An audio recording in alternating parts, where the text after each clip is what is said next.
샬롬. 오늘도 하나님을 예배하는 모든 가정 위에 우리 주님의 크신 은총이 함께 하시기를 축복합니다. 그럼 다 같이 사도신경으로 우리의 신앙을 고백하면서 주일 오후 가정 예배를 하나님께 올려드리겠습니다. 나는 전능하신 아버지 하나님, 천지의 창조주를 믿습니다. 나는 그의 유일하신 아들, 우리 주 예수 그리스도를 믿습니다. 그는 성령으로 잉태되어 동정녀 마리아에게서 나시고 본디오 빌라도에게 고난을 받아 십자가에 못 박혀 죽으시고 장사된 지 사흘 만에 죽은 자 가운데서 다시 살아나셨으며 하늘에 오르시어 전능하신 아버지 하나님 우편에 앉아 계시다가 거기로부터 살아있는 자와 죽은 자를 심판하러 오십니다. 나는 성령을 믿으며 거룩한 공교회와 성도의 교제와 죄를 용서받는 것과 몸의 부활과 영생을 믿습니다. 아멘.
오늘 함께 나눌 하나님의 말씀은 마태복음 16장 13절에서 17절의 말씀입니다.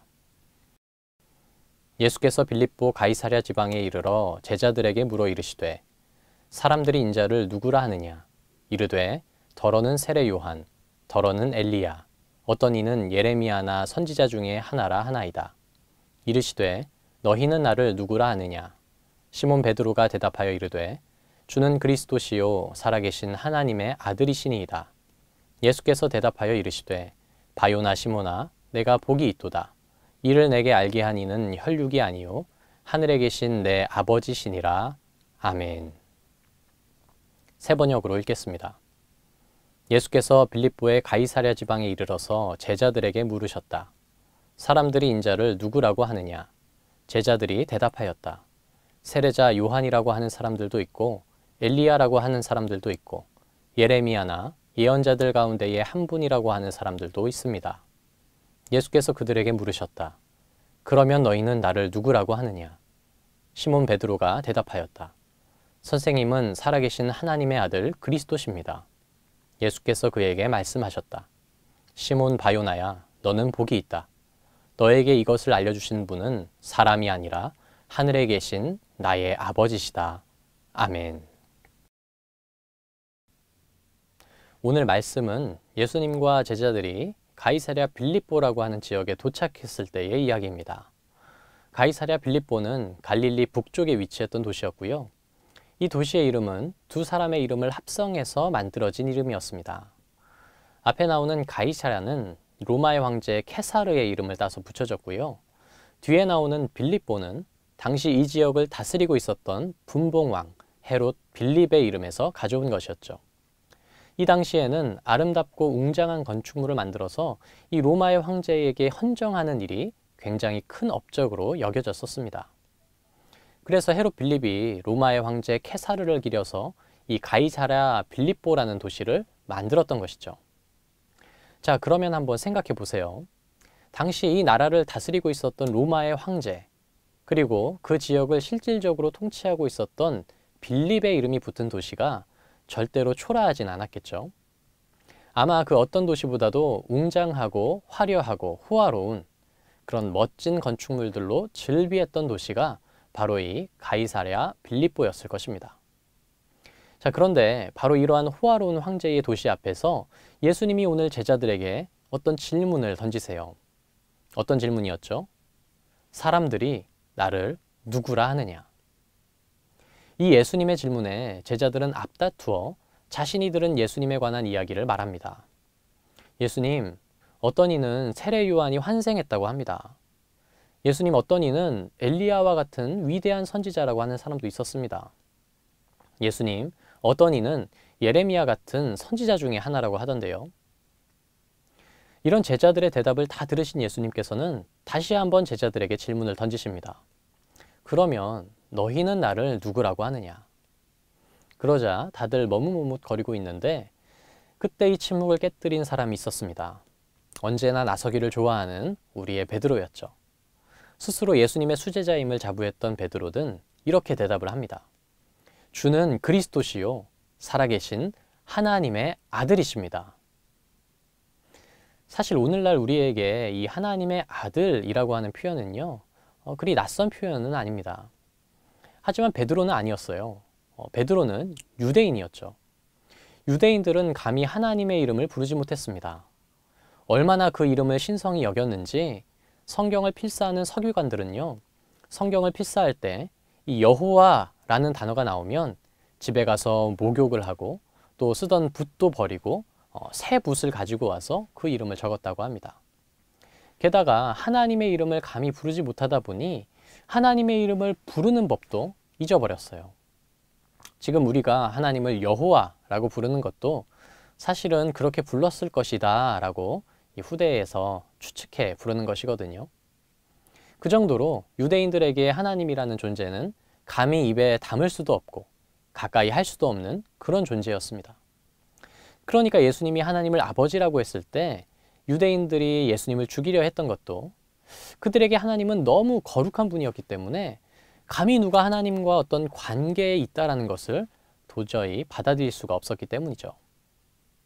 그런데 그런 유대인인 베드로가 이 예수님을 향해서 하나님의 아들이라고 고백한 것은 정말 대단한 일이었습니다.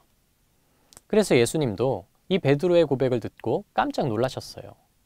그야말로 하나님이 알려주시지 않으면 인간의 지식과 인간의 생각으로는 도저히 알 수 없는 그런 고백이었던 것이죠.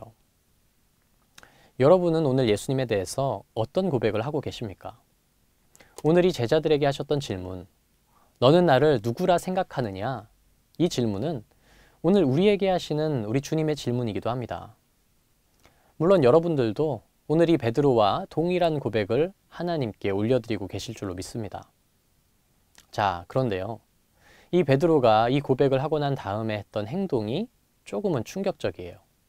21절에서 23절의 말씀을 같이 보시겠습니다. 이때로부터 예수 그리스도께서 자기가 예루살렘에 올라가 장로들과 대제사장들과 서기관들에게 많은 고난을 받고 죽임을 당하고 제3일에 살아나야 할 것을 제자들에게 비로소 나타내시니 베드로가 예수를 붙들고 항변하여 이르되 주여 그리 마옵소서 이 일이 결코 주께 미치지 아니하리이다. 예수께서 돌이키시며 베드로에게 이르시되 사탄아 내 뒤로 물러가라. 너는 나를 넘어지게 하는 자로다. 내가 하나님의 일을 생각하지 아니하고 도리어 사람의 일을 생각하는도다 하시고. 아멘. 예수님은요, 베드로의 고백이 너무 기쁘셨어요. 그래서 지금까지 한 번도 이야기한 적 없었던 당신의 위대한 계획을 베드로에게 알려주십니다. 그것은 예수님이 예루살렘에 올라가 십자가에서 죽임을 당할 것과 3일 만에 다시 살아날 것에 대한 이야기였죠. 하지만 베드로는 이 이야기를 듣자마자 이 계획을 적극적으로 반대하며 만류합니다. 그리고 우리말 성경에는 붙들고 항변하였다라고 번역이 되어 있는데요. 헬라어 원어로 보면 꾸짖어서 말하였다라는 뜻이거든요. 그러니까 그의 스승이자 자신이 하나님의 아들이라고 고백한 분을 향해서 꾸지람을 하는 베드로의 모습을 상상해 보세요. 이런 것입니다. 주님이 예루살렘에 올라가셔서 이 로마 병사를 몰아내고 왕이 되셔야 우리가 주님 곁에서 권력을 행사할 수 있고 그러면 이 호화로운 도시도 다 우리의 것이 되는데 주님이 사로잡혀 돌아가신다니 가당키나 한 말입니까? 그럴 수는 없습니다. 우리가 다 나중에 잘 될 줄 알고 이 배고픔 참으면서까지 3년이나 주님 따라다녔는데 예루살렘에 올라가서 죽어야 한다니요. 이 무슨 망언이십니까? 베드로가 예수님을 붙잡고 막 퍼부어 대는 거죠. 그러자 예수님이 베드로를 향해서 단호하게 말씀하십니다. 사단아, 내 뒤로 물러가라. 너는 나를 넘어지게 하는 자로다. 참 반전의 반전이죠. 베드로는 예수님을 하나님의 아들이라고 고백은 했지만 그 고백이 아직 생활로 이어지지는 않았던 것을 볼 수가 있습니다. 입으로는 고백이 되었지만 아직 삶으로 체화되지는 않은 것이죠. 그의 삶은 여전히 주님의 논리보다 여전히 세상의 논리에 매여 있었습니다. 어쩌면 오늘을 살고 있는 우리의 모습도 혹 이와 같지는 않은지 돌아볼 수 있기를 바랍니다. 하나님을 나의 주님이라 고백하면서도 실상 우리의 삶은 여전히 이 베드로와 같이 이 세상에서의 복에 매달려 있는 모습은 아닙니까? 주님은 우리의 죽어가는 생명을 살리기 위해 자신의 생명을 버려 우리를 살리셨습니다. 이것보다 더 큰 일이 어디 있을까요? 그럼에도 우리는 여전히 로마 황제의 아름다운 건축물과 신전을 향해서 눈을 돌립니다. 요즘 교회가 많은 어려움을 겪고 있죠. 그 이유가 무엇일까요? 우리의 고백에 문제가 있는 것이 아닙니다. 우리의 삶에 문제가 있습니다. 바라기는 여러분 모두가 이 가이사랴 빌립보의 화려하고 치장된 모습보다 예수님의 고귀하고 아름다운 구원의 사랑을 바라보시면서 예수님이 나의 주님이십니다. 예수님이 우리 가정의 주인이십니다. 라는 고백에 합당한 삶을 살아가실 수 있기를 주님의 이름으로 축원드립니다. 기도하겠습니다. 우리의 반석이 되시는 하나님, 독생자 예수님을 우리에게 보내주셔서 감사합니다. 예수님께서는 지금도 살아계셔서 우리와 동행하시고 우리를 구원의 길로 인도하시는 주님이심을 고백합니다. 바라기는 우리와 우리의 가정이 예수님의 제자로서 주님께서 걸어가신 십자가의 길을 잘 따라갈 수 있도록 인도해 주십시오. 예수님의 이름으로 기도합니다. 아멘. 이제는 주님께서 가르쳐 주신 기도로 예배를 마치겠습니다. 하늘에 계신 우리 아버지, 아버지의 이름을 거룩하게 하시며 아버지의 나라가 오게 하시며 아버지의 뜻이 하늘에서와 같이 땅에서도 이루어지게 하소서.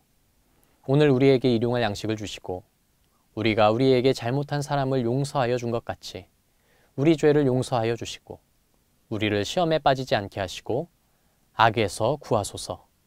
나라와 권능과 영광이 영원히 아버지의 것입니다.